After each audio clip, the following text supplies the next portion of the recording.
Hello friends, welcome to our channel Google Galaxy. आज का जो हमारा टॉपिक है वो कॉम्बिनेशन ऑफ एरर है। जब भी हम फिज़िक्स में कोई न्यूमेरिकल सॉल्व करते हैं, उसकी जो वैल्यू आती है, हम ये सोचते हैं वो वैल्यू बिल्कुल एक्यूरेट है।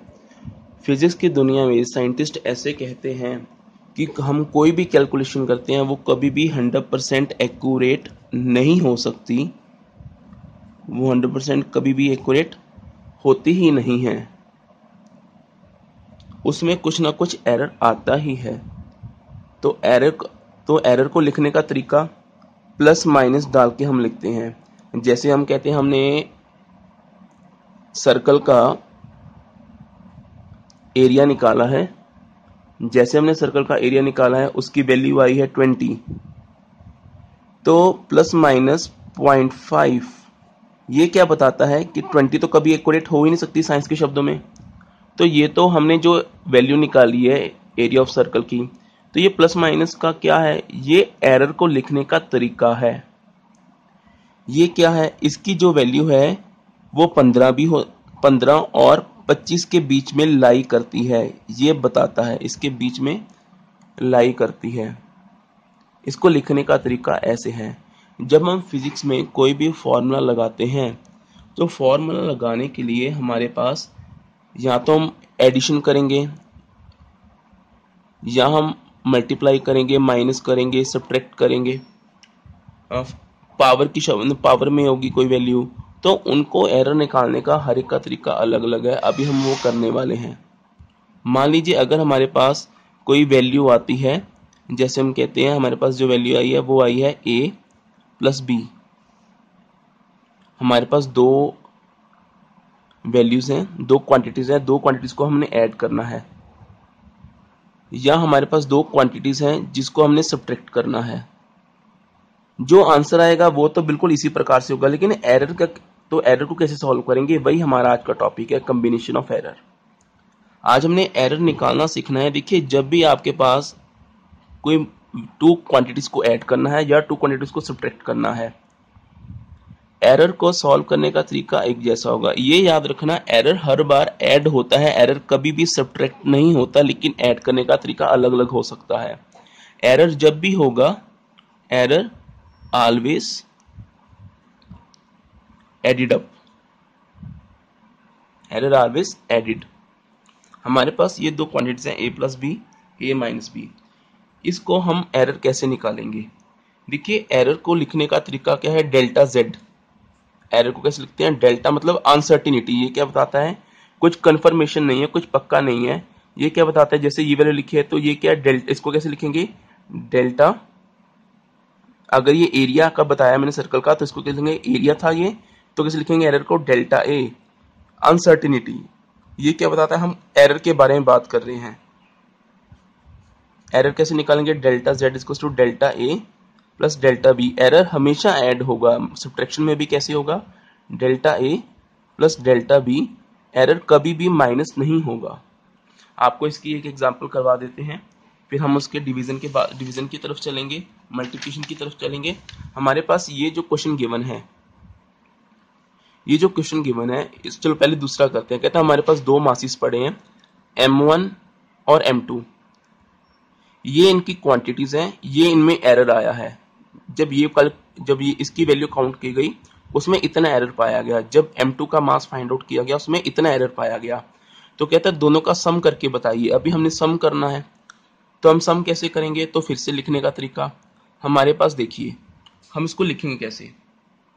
हम इसको लिखने का तरीका ऐसे करेंगे। सेकंड का आंसर मैं बता रहा हूं कैसे लिखेंगे। Sum of masses is equals to, सबसे पहले मैग्नीट्यूड ऐड करेंगे, 23.7 प्लस 17.6। इसका मैग्नीट्यूड वाला पोर्शन हो गया, हमने ये वाला पोर्शन कवर कर लिया, ये वाला पोर्शन कवर कर लिया। अभी हम एरर का वाला पोर्शन करने वाले हैं। एरर को कैसे लिखेंगे? एरर को हम क्या करेंगे? ऐड ही करेंगे। एरर कभी भी सब्ट्रैक्ट नहीं होगा, तो कैसे लिखेंगे? 0.5 प्लस 0.3 ग्राम।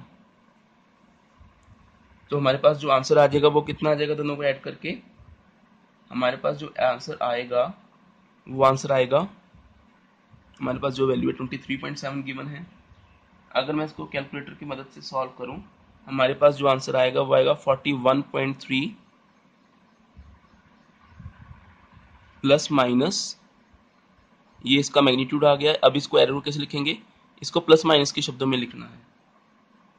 इसको हम क्या करेंगे, प्लस लिखेंगे, यहाँ पे प्लस माइनस यहाँ पे डालेंगे। इस चीज को कंफर्म कर लीजिए, यहाँ पे हमने एरर को प्लस करेंगे तो ये वाला प्लस माइनस साइन आ गया। 0.5 प्लस 0.3 0.8 ग्राम, ये हमने वैल्यू निकाल ली है। इसको हम कहते हैं हमने एरर, जब कोई हमारे पास जब भी कोई चीज आती है ना, उसका फॉर्मूला हमने अच्छी तरह पहले फॉर्मूला लिख के देखना, उस फॉर्मूले के अकॉर्डिंग हमने उसको इक्वेट करना है। हमारे पास ये वाला क्वेश्चन आया, कैलकुलेट दी, कहता हमने थर्मामीटर लिया, उसका इनिशियल और फाइनल टेम्परेचर मेजर किया, पहले इतना टेम्परेचर है फिर इतना, calculate the rise in temperature. और राइज इन टेम्परेचर कैसे हो जाएगा, higher temperature minus lower temperature is equal to rise in temperature. इसको कैसे सॉल्व करेंगे, सबसे पहले मैग्नीट्यूड को ऐड करेंगे, सब्ट्रैक्ट करेंगे, दैट इज 40 माइनस 18, उसके बाद प्लस माइनस, फिर एरर वाला पोर्शन 0.5 प्लस 0.3, एरर हर बार ऐड ही होगा। तो इसका जो ओवरऑल वैल्यू आएगी वो वैल्यू आएगी हमारे पास 22 plus minus 0.8 degree Celsius is the answer. अगर हमारे पास डिवीजन में आती है कोई टर्म, उसको कैसे सॉल्व करेंगे, पहले एक बार देख लीजिए लिखने का तरीका क्या है।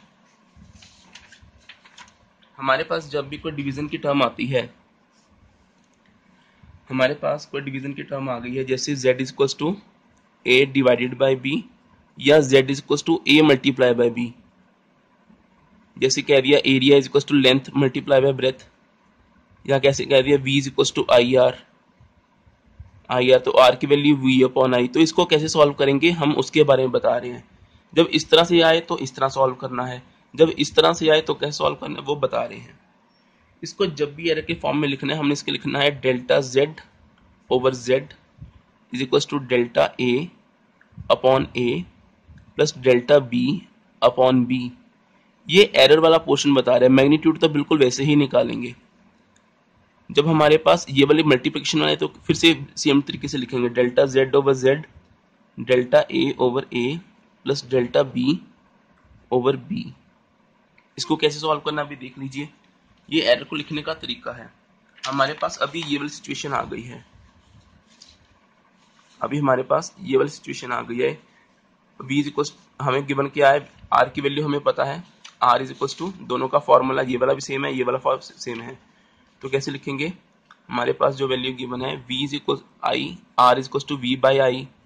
तो ये क्या है, ये डिवाइड का सिंबल आया है। जब डिवाइड का सिंबल आया है तो कैसे सॉल्व करेंगे हम, इसको इस तरीके से लिखेंगे, delta r over r is equal to delta v over v, बिल्कुल सेम तरीके से लिख रहा हूं मैं, plus delta i upon i। हमारे पास डेल्टा v की वैल्यू क्या गिवन है, डेल्टा i की वैल्यू गिवन है, हमने r निकालना है। तो कैसे निकालेंगे, डेल्टा r ओवर r हमने निकालना है, डेल्टा v की वैल्यू, ये वाला एरर वाला पोर्शन है। मैग्नीट्यूड कैसे निकालेंगे, देखिए मैग्नीट्यूड का फॉर्मूला हम सीधा ही लगा देंगे, r is equal to v की वैल्यू 100,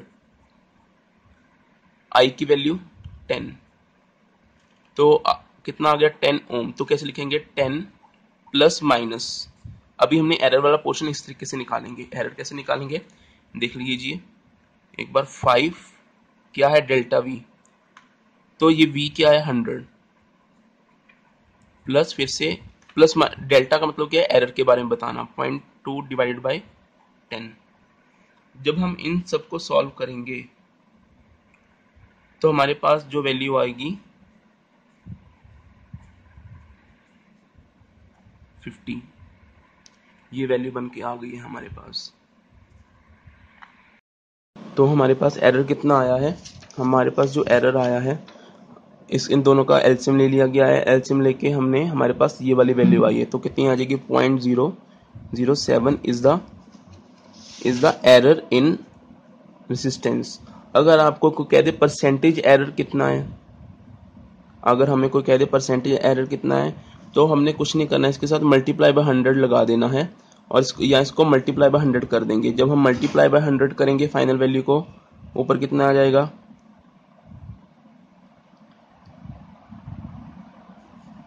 तो जब हम इसको कटिंग करेंगे तो हमारे पास जो रिजल्ट निकल के आएगा वो परसेंटेज में निकल के आ जाएगा।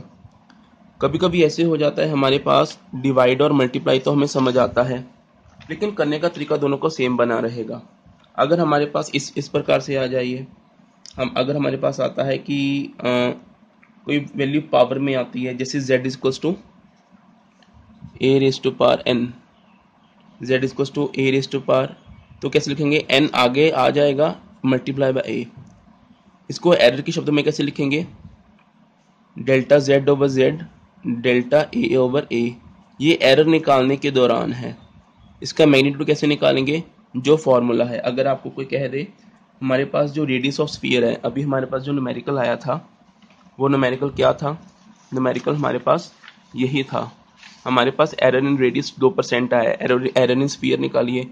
जब भी कोई ऐसी चीज आ जाए हमें हर बार क्या करना है, हमें हर बार उसका सबसे पहले फॉर्मूला लिखना है। इसका फॉर्मूला क्या हो जाएगा, इसका फॉर्मूला हो जाएगा 4/3 पाई आर क्यूब। हम क्या देखते हैं, 4, ये सारी चीज कांस्टेंट है तो इसको हम नहीं लेंगे, तो हमारे पास आर क्यूब रह गया है। तो कैसे लिखेंगे, z equals to R cube. ये चीज दोनों सेम आ गई है, ये दोनों चीज। तो इसको कैसे सॉल्व करेंगे हम, z equals to delta z over z is equals to 3 delta r upon r। अभी उन्होंने परसेंटेज के शब्द में बताया है, तो जहां पे परसेंट वर्ड आता है हमें हर बार 100 मल्टी से करना ही होगा, जैसे मार्क्स निकालते हैं। तो ये पूरी की पूरी वैल्यू का मतलब क्या है, 2%, क्योंकि हमें ये 2% यहाँ पे गिवन है। अगर आपको परसेंटेज में गिवन है तो मल्टीप्लाई बाय 100 का पूरा मीनिंग क्या होगा, 2%। तो कैसे लिखेंगे, 3 multiply by 2 is equal to 6%। ये हमारे पास क्या आ गया, एरर आ गया है। एरर किसका, रेडियस का एरर। मैग्नीट्यूड इसका क्या होगा, इसकी क्वांटिटी को सॉल्व करेंगे तो 4/3 पाई। इन्होंने केवल एरर के बारे में पूछा है तो हम मैग्नीट्यूड नहीं निकालेंगे। इन्होंने calculate the error in sphere, only error के बारे में पूछा है।